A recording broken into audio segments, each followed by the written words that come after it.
오늘 우리에게 주시는 주의 말씀은 신명기 6장 4절에서 9절의 말씀입니다. 신명기 6장 4절에서 9절의 말씀입니다. 우리 다 같이 일어나서 함께 봉독하도록 하겠습니다.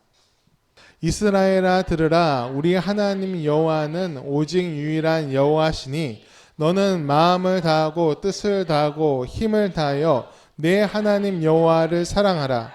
오늘 내가 내게 명하는 이 말씀을 너는 마음에 새기고 내 자녀에게 부지런히 가르치며 집에 앉았을 때든지 길을 갈 때든지 누워있을 때든지 일어날 때든지 이 말씀을 강론할 것이며 너는 그것을 내 손목에 메어 기호로 삼으며 내 미간에 붙여 표로 삼고 또 내 집 문설주와 바깥문에 기록할지니라. 아멘. 오늘 우리에게 주시는 주의 말씀입니다. 모두 자리에 앉아주시기 바랍니다. 루틴이라는 말 여러분 들어보셨습니까? 흔히 이제 우리는 그 습관이라고 얘기를 합니다. 우리는 한두 가지의 습관은 갖고 있어요. 알든 모르든 갖고 있는 경우가 많습니다. 혹시 기억나는 습관이 있으십니까? 그 습관이 우리한테는 좋은 것입니까? 혹시 나쁜 것입니까? 루틴이란 말은요, 일종의 무의식 중에 하는 행동을 의미합니다. 오랫동안 반복된 행동이라서 고치기가 어렵다, 그런 의미가 있어요. 루틴을 갖는다는 것은 우리 삶에 사실 좋다고만은 볼 수가 없어요. 나쁘게 작용할 수도 있습니다. 야구에서요, 그 여러 가지 포지션이 있는데 제일 중요한 포지션이 어디겠습니까? 투수예요. 투수의 역량에 따라서요, 경기가 좌지우지됩니다. 투수가 던지는 공은요, 굉장히 다양합니다. 근데 크게 이제 두 가지로 나누면 직구하고 변화구가 있습니다. 타자가 어떤 공을 던질지 몰라야지 투수가 유리한 거죠. 근데 그 공을 알 수 있다면 어떻게 될까요? 투수가 굉장히 불리해지는 겁니다. 그런데요, 그 방법을 알 수가 있대요. 투수가 던지기 전에 그 어떤 공이 올지 알 수 있는 경우가 있답니다. 어떻게 하느냐? 투수의 폼을 보면 된대요. 꽤 많은 투수들이요, 직구와 변화구로 던질 때 그 폼의 차이가 있답니다. 팔이 높을 때도 있고 낮을 때도 있고 다리가 높게 올라갈 때도 있고 낮게 올라갈 때도 있고 조금씩 차이가 있답니다. 이게 고등학교 때까지는 그 별 차이 문제가 없어요. 그런데 프로에 오면은 전부 다 분석을 하는 거예요. 저 투수가 어떻게 던진다. 분석을 해서 정보가 다 공유되면은 그 투수가 더 이상 던질 공이 없게 되는 경우도 있다고 합니다. 근데 문제는요, 이게 투수가 자기의 그 습관을, 루틴이죠, 그 루틴을 알아도요 못 고치는 경우가 많습니다. 너무 오랫동안 그렇게 던지다 보니까 몸에 익어버려가지고 그것을 고치려고 하면은 투구 폼이 망가져가지고 스트라이크를 던지지 못하게 되는 경우도 있다고 합니다. 대부분의 루틴은요, 이렇게 하다 보니까 생기는 겁니다. 내가 만들려고 해서 만든 것이 아니라 살다 보니까 또 일하다 보니까 생기게 되는 거예요. 의도적인 루틴이 아니라는 거예요. 그런데요, 가끔은요, 계획적으로 만든 루틴도 존재를 합니다. 예전에 1인 기업을 시작한 청년을 만난 적이 있습니다. 이 1인 기업이 뭐냐, 나라에서 지원을 받아가지고 좋은 아이디어가 있는 거, 그것을 이제 갖고 사업을 하는 거죠. 근데 처음 하니까 이제 직원들이 없는 거예요. 영세예요. 굉장히 영세한데 혼자 나가서 일하고 혼자 만들고 혼자 그 인터넷 사이트를 통해서 거래를 하고 그렇게 되는 거예요. 자기가 쉬고 싶을 때 쉬고 일하고 싶을 때 일하고 그러면 되는 거예요. 생각한 대로 사업 일정을 짜고 어떤 룰에도 구애받지 않아도 됩니다. 혼자니까, 또 내가 사장이니까. 그런데 이 청년이 좀 독특해요. 출근 시간과 퇴근 시간을 정해놨어요. 아무도 자기 체크 안 하는데 자기가 나가야 되는 시간과 그리고 일을 끝내야 되는 시간을 자기가 정해놓고 그것을 지키더랍니다. 그래서 그 룰을 왜 만들었냐고 제가 물어봤어요. 일이 많을 때는 바쁘게 일하면 되죠. 밤새서라도 일하면 되지. 그리고 일감이 적으면 조금 쉬엄쉬엄 할 수도 있지. 왜 매일 나가고 매일 같은 시간에 퇴근하냐. 제가 그냥 궁금해서 물어봤습니다. 그랬더니 이 청년이 이렇게 대답을 합니다. 시간을 정해서 이렇게 지키지 않으면 제가 무너질 것 같아요. 스스로를 판단해 보면은 자기는 그렇게 부지런한 사람이 아니랍니다. 자기 삶에 성실하지 않아서 내가 이렇게 룰을 정해서 통제하지 않으면 한없이 게으러질 것 같다. 그래서 이런 루틴을 만들려고 한다. 그리고 노력하고 있습니다. 그 스스로를 지키기 위해서 이 루틴을 만들었다. 그 얘기를 하고 있는 거예요. 우리 그리스도인들도 사실 그렇습니다. 우리도요, 스스로를 지키기 위해서 은혜의 루틴을 만들어야 돼요. 오늘 본문의 구절은 쉐마라고 불리는 구절이에요. 쉐마는 들으라라는 뜻을 가진 히브리어입니다. 이스라엘 사람이라면 꼭 들어야 하는 내용이다. 그런 뜻이 있습니다. 거기에는 모세가 이렇게 얘기하고 있어요. 너희가 하나님을 사랑해라. 하나님을 인정하고 순종하면서 하나님의 백성으로 살라고 권면하는 말씀이 오늘의 말씀입니다. 그리고 이어서 말씀을 이렇게 얘기해요. 그 말씀을, 그 하나님의 말씀을 너희 마음판에 새기고 자녀들에게 가르쳐서 전해라. 이것은 권면이 아닙니다. 명령이에요. 주의 말씀을 꼭 전해야 된다. 강조해서 말하고 있습니다. 그런데요, 그 방법이 좀 과해 보여요. 부지런히 가르치는 건 기본입니다. 매일 가르치라고 그래요. 그런데 이렇게 가르치라고 그래요. 집에 앉았을 때도 가르치고 길에 갈 때도 가르치고 누워있을 때도 가르치고 항상 말씀을 강론해라. 그렇게 얘기를 하고 있습니다. 이게 이렇게 자꾸 들으면 귀에 딱지 앉을 것 같아요. 어쩌면 질려가지고 바쁘지 그만 좀 하시라고 그렇게 얘기할지도 모르겠습니다. 근데 그렇게 할 정도로 강조를 계속 하고 있어요. 또 근데 그게 끝이 아니에요. 손목에 말씀을 적어서 끈으로 묶어라. 그리고 이마에도 말씀을 붙여라. 그리고 너희 집 문설주에 그리고 바깥 문에도 그 말씀을 써붙여놔라. 그렇게 얘기를 합니다. 다시 말하지만 이건 권면이 아니에요. 쉐마는요, 들으라는 뜻이에요. 선포라는 거예요. 하나님의 백성이라면 마땅히 그렇게 해야 한다. 명령을 하고 계십니다. 여러분, 왜 이렇게까지 하셨을까요? 그것은 이후에 이 모세 이후에 이스라엘 민족의 그 생활을 보면 알 수 있습니다.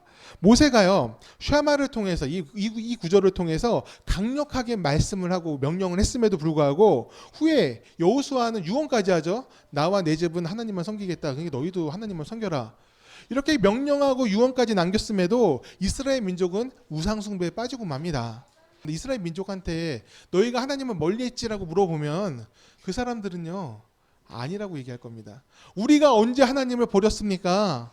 맞아요. 버린 적은 없습니다. 하나님도 섬기고 우상도 섬기고 양다리 하고 있던 거예요. 끝까지 그래요. 둘 다 섬기면 좋지 이러면서 하고 있는 거예요. 왜 이런 일이 생겼을까요? 하나님을 잊어버렸기 때문에 그런 거예요. 노예 생활에서 벗어나게 하신 은혜를 잊었고 가나안 땅으로 인도하신 그 은혜를 잊었고 하나님의 백성으로 삼아주신 그 은혜를 잊어버렸어요.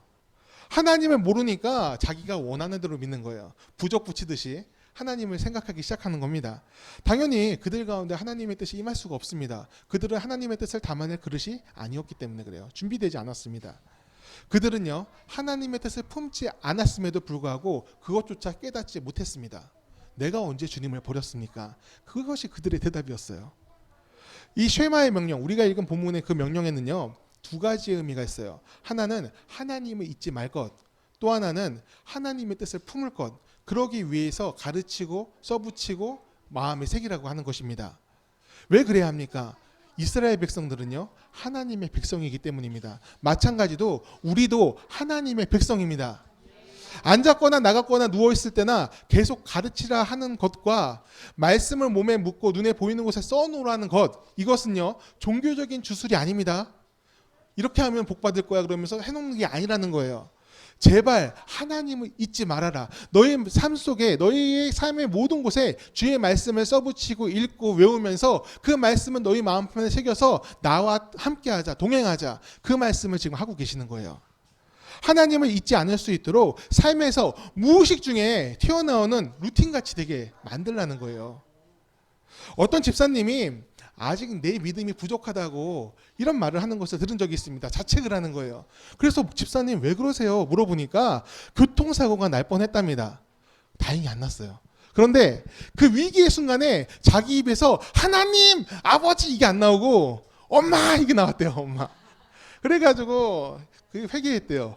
회개하면서 내가 아직 믿음이 부족해. 절체절명의 순간에 하나님을 안 찾고 엄마 찾았다고 자책을 하시더라고. 그러면서 제가 어떤 표정을 지었을 것 같습니까? 이 표정과 비슷해요. 지금 별걸 다 이런 표정을 지었어요. 뭐 그럴 수도 있지. 거기서 뭐 믿음까지 거론합니까? 제가 그렇게 얘기를 했어요. 그랬더니 그분이 아니래요. 자기는 항상 하나님만 생각했으면 좋겠답니다. 왜 그렇게 생각하시냐고 그러니까 유혹이 너무 강하답니다. 내가 잠시라도 하나님을 생각하지 않으면은 다른 마음이 내 마음에 들어와서 그 빈자리를 차지하려고 한다. 그러니까 내 마음에는 항상 하나님만 가득 차 있었으면 좋겠다. 그 집사님의 대답이에요. 저도요, 이 비슷한 경험이 있어요. 근데 이 종류는 좀 많이 다릅니다. 군대에서 이제 군대 입대하고 자대 배치를 받았습니다. 근데 이 자대에 들어가면요, 신병이잖아요. 이등병. 이등병의 군기를 잡는다고 엄청 갈고요. 바로 위에 일병부터 상병까지 와가지고 엄청 쪼아댑니다. 근데 이제 이때 제가 너무 긴장을 하고 군기가 바짝 들어가지고 누가 이렇게 툭 치기만 해도 네 이병 최성현 바로 나와요.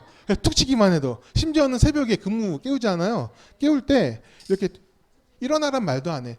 톡톡 치면은 바로 일어나가지고 네 이병 최성현 그러면서 일어났어. 건들기만 해도 이제 막 튀어나오는 거예요. 지금 생각하면 이게 말도 안 되는 거잖아요. 말도 안 되는데 그땐 그게 되더라고요. 왜 가능하냐? 엄청 갈굼을 당하니까 되더라고요. 갈굼은 다 돼요. 이 생각을 가지고 있으면 나중에 큰일 납니다. 요즘 시대에는 큰일 나. 이렇게 생각하면 안 돼. 근데 어쨌든 돼요. 되는데 여러분 그렇게 됐으면 좋겠습니까? 툭 치면은 네 하나님 이러면서 됐으면 좋겠습니까? 이거 불쌍한 거예요. 왜냐면 하나님도요 이렇게 쉐마로 말씀하지 않으시고 엄청 우리를 갈궈가지고 그렇게 만드실 수 있어요. 삶을 엄청 고단하게 만들고 나르지 않으면 뭔가 저주가 다 쏟아지고 우리 신경쇠약 걸릴 정도로 막 두들겨 패실 수도 있습니다. 그러면 우리도 그러겠죠. 똑 치면 네 하나님 충성하겠습니다 그러면서 막 쫓겨다니겠죠. 그런데 그렇게 안 하세요. 말씀을 줄줄 외우면서 하나님의 뜻대로 안 살면 죽는다고 생각하고 목숨 걸고 신앙생활 할 수도 있게 만들 수 있으십니다. 근데 그렇게 안 하세요. 그것은 순종이 아니기 때문에 그렇습니다. 압박과 위협은 하나님의 방법이 아닙니다. 주님께서 얻고 싶어 하시는 것은 우리의 마음입니다. 우리 5절을 같이 읽어보겠습니다. 5절입니다. 너는 마음을 다하고 뜻을 다하고 힘을 다하여 내 하나님 여호와를 사랑하라. 이 5절이요 바로 쉐마의 명령을 내리신 이유입니다. 말씀을 달달 외우고 교육을 시키고 그리고 그것을 계속 전수하라고 이 쉐마를 말씀하신 게 아니에요. 하나님을 사랑하려면 하나님을 알아야 하니까 말씀을 가까이 하라고 하시는 겁니다. 돌판에 글자를 새기는 것처럼 우리 마음에 하나님의 이름이 지워지지 않기를 원하시는 겁니다. 그리고 그 지워지지 않는 관계가 무엇입니까? 바로 사랑의 관계인 거예요. 성경의 모든 말씀에는 하나님의 마음이 담겼습니다. 우리를 사랑하신 것과 더불어 우리가 하나님의 사람으로 어떻게 살아야 하는지를 알려주시고 계십니다. 이 말씀은 과거에 묶인 말씀이 아니에요. 옛날 말씀, 옛날 이야기가 아니라는 겁니다. 오늘을 사는 우리에게 내려주시는 하나님의 마음과 뜻입니다. 우리에게는 그 말씀이 기준선이 되고요. 가야 할 길과 가야 하지 않아야 할 길을 분별할 수 있도록 능력을 주는 말씀이 바로 성경의 말씀, 하나님의 말씀입니다. 며칠 전에요. 제가 뉴스 하나를 접했어요. 학교 선생님들이 그 돈을 받고 시험 문제를 학원에 넘겼다는 거예요. 그죠? 근데 상당히 많이 벌었어요. 수억부터 시작해서 작게는 몇 천만 원을 벌었다고 이렇게 얘기합니다.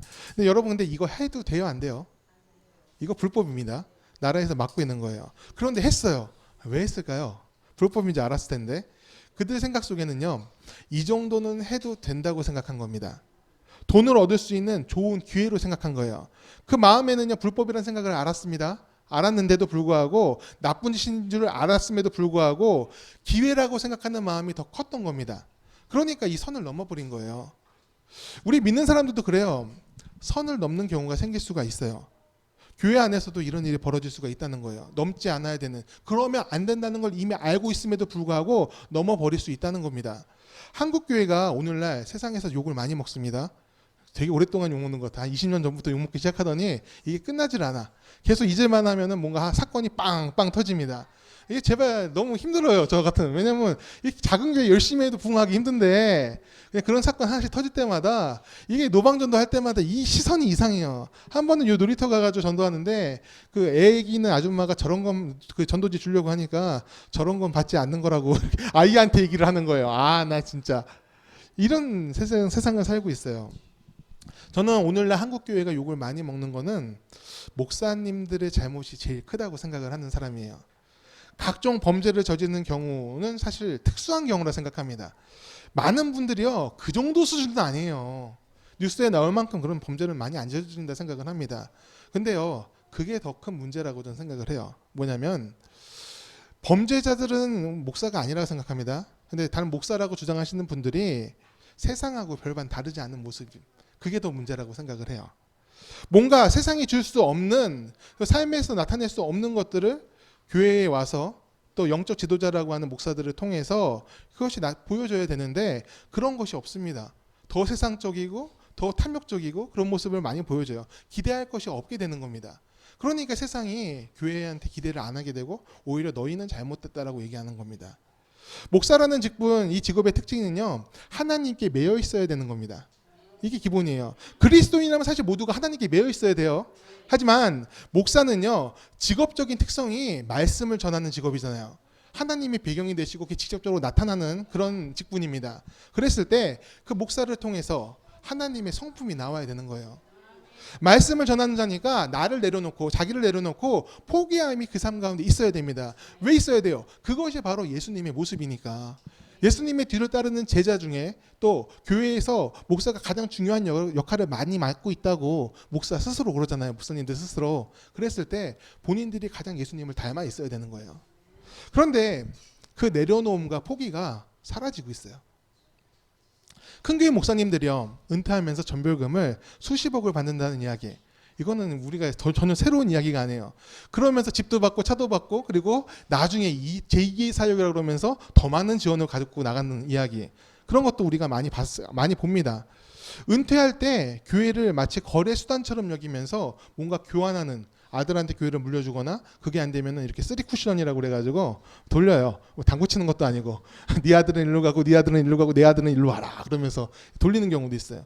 사실 이거요, 부끄러운 거잖아요. 그렇죠? 이거 선을 넘는 거지 않습니까? 선을 넘는 건데 당연하게 받아들이고 있어요. 그런 세상이라고 그러면서. 이런 교회에 무엇을 기대할 수 있겠습니까? 교인들한테는 헌신을 말하면서 본인들은 그동안 투자했던 것들을 은퇴하면서 다 걷어가는 것 같은 이런 모습을 목사님들이 보여주는 경우가 많습니다. 제가 사실 목사님들의 예를 들어서 말했지만 이게 우리 현 시대 기독교인들의 모습일 수도 있습니다. 우리는 믿음의 길에서 벗어나 있음에도 그것을 모를 때가 굉장히 많이 있습니다. 다들 그러고 산다, 어쩔 수 없다, 그런 얘기를 합니다. 그저 구원해 주시겠지, 이렇게 똑딱이처럼 그런 생각 속에서 교회를 왔다 갔다 하는 경우가 있을 수가 있습니다. 선을 넘고 있으면서 그것을 느끼지 못한다는 겁니다. 하나님의 선 밖으로 나갔으면 하나님의 선 안으로 들어와야 되는데 그런 과정조차 필요하다고 생각하지 않고 오히려 그런 과정을, 회개의 과정이죠, 그 회개의 과정을 불편하게 생각하는 사람들이 교회 안에 있습니다. 선을 넘지 않는 믿음의 기준은요, 그냥 생기는 것이 아닙니다. 우리가 만들어가야 되는 거예요. 하나님의 은혜 안에서, 그 말씀 안에서 분별할 수 있는 선, 루틴을 만들어가야 돼요. 왜 루틴이 필요합니까? 우리는 말씀을 너무 쉽게 잊으니까.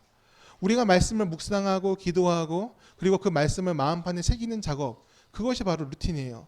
매일 아침 일어나서 성경을 읽고 그리고 그 묵상하고 기도하고 그리고 그 말씀에 비춰서 내 삶을 회개하는 것, 그것은 우리가 미룰 수 있는 것이 아닙니다. 오늘 날 잡아서 한꺼번에 하지, 그런 게 아니라는 거예요. 매일매일 이루어져야 되고 매일매일 주님의 영이 알려주시는 그때마다 이루어져야 되는 작업들이에요. 그것들이 우리 삶의 거룩한 루틴인 습관들이 되었으면 좋겠습니다. 그 과정이 있어야 우리가 모든 순간에 하나님과 만나고 동행하면서 내 삶 안에서 예수님이 나타나게 되는 거예요.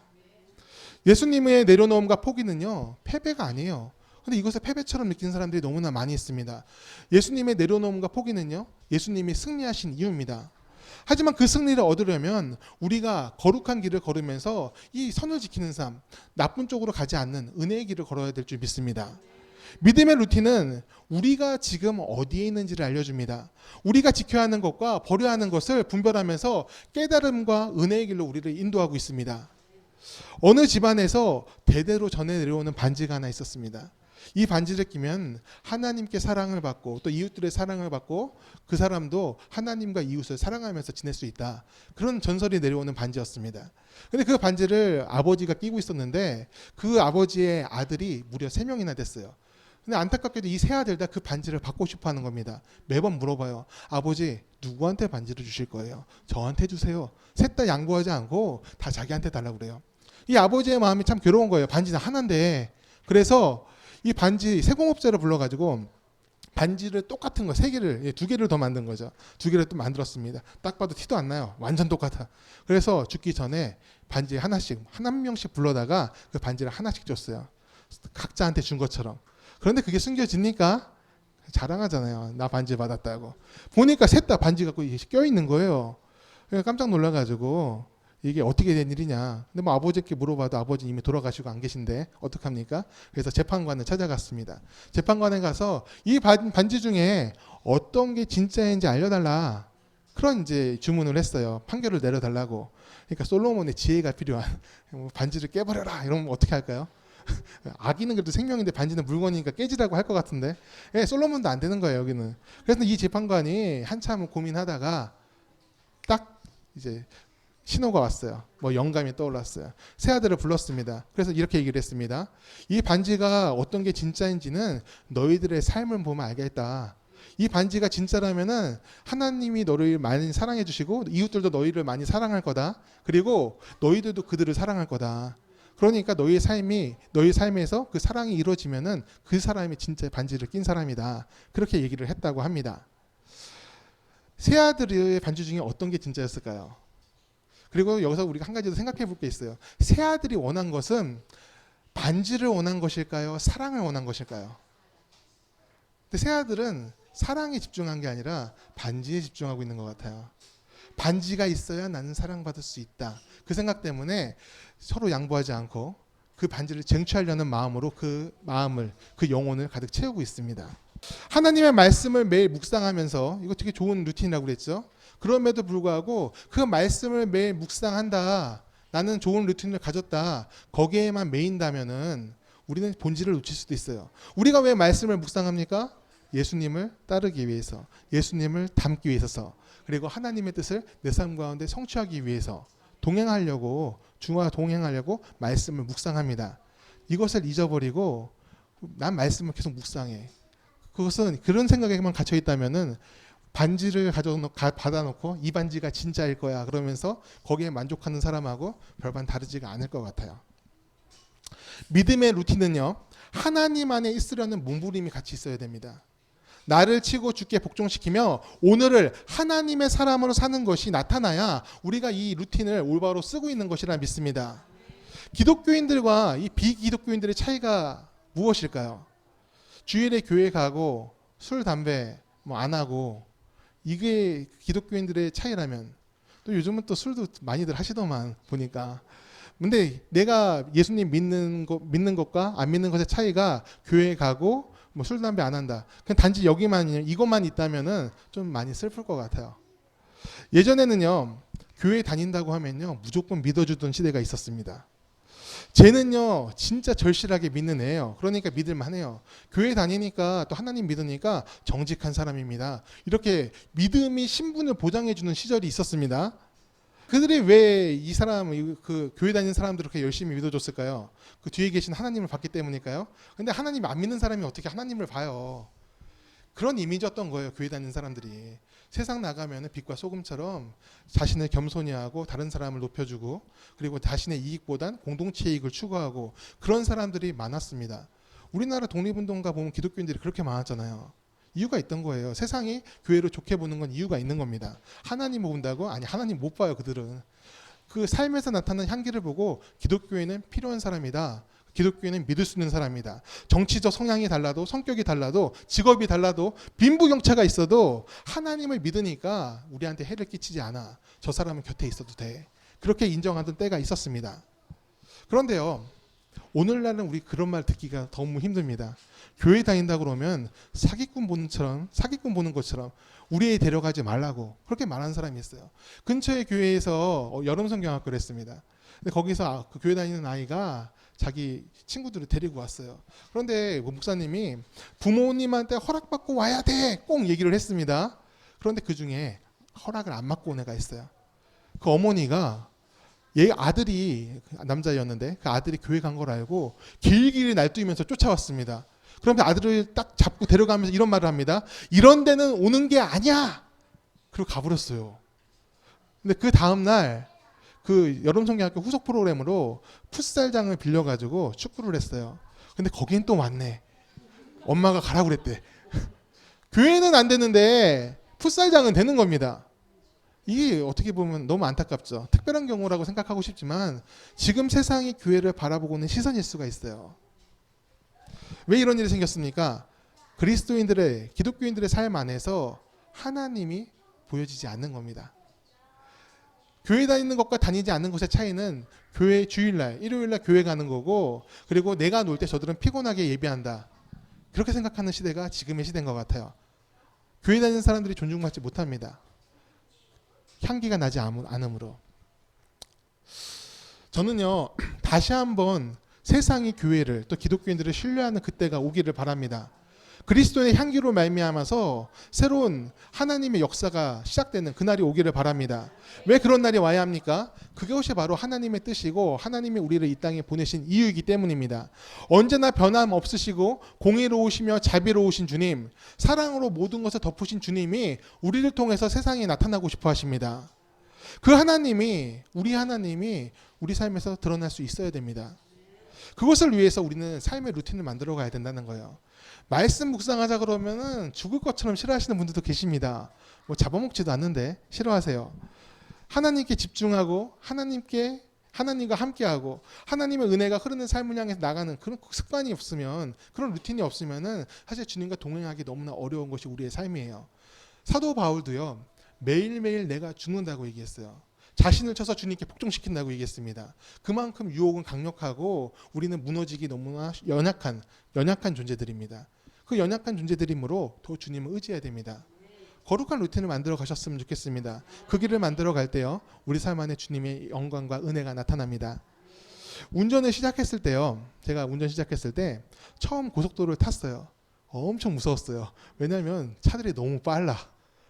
나는 한 60으로 가고 싶은데 저 차들은 막 120, 빠르면 150 막 가는 것 같아요. 근데 이제 제가 운전에 익숙해졌습니다. 완전히 바뀌었어요. 고속도로가 제일 편해. 신호등도 없어. 밟으면 쭉 가는 거예요, 직선. 그리고 내가 나가야 될 때만 어딘지만 알면은 그냥 나가버리면 돼요. 시내 운전보다 고속도로가 더 편한 겁니다. 저는요, 루틴이 이런 거라 생각을 합니다. 처음에는요, 어려워도요, 그것이 우리 삶의 거룩한 습관으로 남는다면은 우리 삶을 지키고 우리가 어디로 가야 될지 알려주는 가장 쉬운 길이 될 줄 믿습니다. 기독교인으로서 살기 참 어려운 시대라고 말씀드렸습니다. 핍박이 있어서가 아니죠. 세상의 악취가 심한데 교회가 향기를 내지 못하기 때문입니다. 이런 식의 우리가 쓰임을 받을 수 있기를 바랍니다. 하나님의 길을 걷고 하나님의 뜻을 이루면서 하나님의 기쁨이 되는 우리 삶이 되기를 간절히 축원합니다. 사망의 음침한 골짜기에 있을지라도 주님과 함께하면 넘어갈 수가 있습니다. 우리가 꽃이 안 필 것 같은 세상이지만 주님을 의지하여서 은혜의 꽃을 피울 수 있는 우리 삶이 되길 바랍니다. 믿음으로 함께 걸어가길 원합니다. 다 같이 찬양하겠습니다.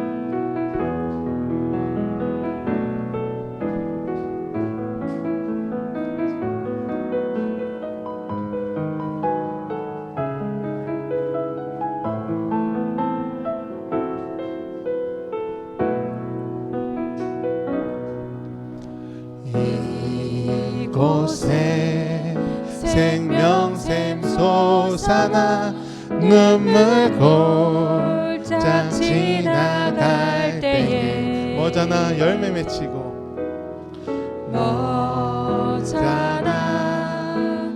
열매 맺히고 웃음소리 넘쳐나리라. 꽃들도 구름도 바람도 넓은 바다도 찬양하라 예수를. 하늘이 울리며 노래해 나의 영혼아. 은혜의 주 그날에 하늘이 열리고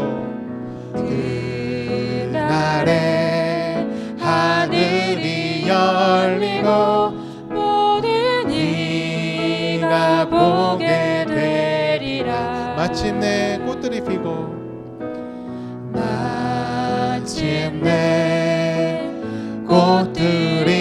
피고 영광의 주가 오시리라. 꽃들도 구름도 바람도 넓은 바다도 찬양하라 찬양하라 예수를 하늘이 울리며 노래해 나의 영혼아 은혜의 주 은혜의 주 은혜의 꽃들도 구름도 바람도 꽃들도 구름도 바람도 넓은 바다도 찬양하라 찬양하라 예수를 하늘을 울리며 노래해 나의 영혼아 은혜의 주 은혜의 주 다시 한번 간절한 마음으로 꽃들도 구름도 꽃들도 구름도 바람도 넓은 바다도 찬양하라 찬양하라 예수를 하늘을 울리며 노래해 나의 영혼아 은혜의 주 은혜의 주 은혜의 주 하늘을 울리며 하늘을 울리며 노래해 나의 영혼아 은혜의 주 은혜의 주 은혜의 주 아멘. 오늘 시간에 우리가 같이 기도하며 나갑니다. 하나님 우리 안에 아버지의 마음으로 충만하기 원합니다. 하나님이 우리를 사랑하신 것처럼 우리도 주님을 사랑하기 원합니다. 그 말씀을 우리의 마음판에 새기고 매일매일 새롭게 되어서 하나님의 길을 걷기를 원합니다. 세상의 시험과 유혹에 넘어지는 것이 아니라 하나님의 선함으로 그 유혹과 그 시험에 맞서게 하여 주시옵소서. 고난이 우리 인생의 장애가 되는 것이 아니라 오히려 은혜가 되고 하나님이 역사하시는 이유가 될 수 있게 하여 주시옵소서. 거룩한 습관을 우리 몸에 익히길 원합니다. 우리 영혼에 새겨지기를 원합니다. 나를 쳐 죽게 복종시킨다는 그 바울의 고백이 우리의 고백이 되게 도와주시옵소서. 아버지 그 루틴들을 만들어 나갈 때 하나님을 더욱 바라보게 도와주시고 주님의 강한 은혜로 그 능력으로 우리 삶에 역사하여 주시옵소서. 우리 다 같이 기도하겠습니다.